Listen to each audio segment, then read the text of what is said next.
The Sovereignty Act does nothing to respond to those major concerns of Albertans. It shows that the Premier is not connected to what people are actually going through. That's a major concern. And I think something that people are worried about when the Premier is ignoring the major threats that people are faced with, the real worries in their lives, and puts forward something that does nothing to fix them. That's one concern.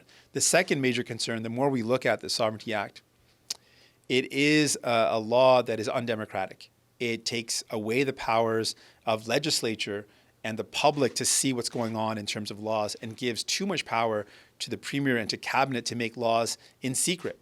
And that's very undemocratic. And that's always a threat to the stability of the economy, for people, for the public to have a say in what goes on and to know what's going on, and to have that healthy debate around whether a law is going to help or hurt people. The fact that this is now an act which allows Cabinet to make laws in secret behind closed doors and gives far too much power to the Premier is dangerous, and it's undemocratic.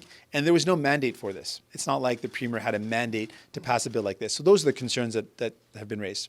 Really, let's think about this. At a time when we're seeing unprecedented record inflation, like the highest we've seen in decades, at a time when we're hearing really heartbreaking stories about our healthcare system being in serious threat of collapse, at a time like that, people are having a hard time buying groceries. People are using food banks more than ever.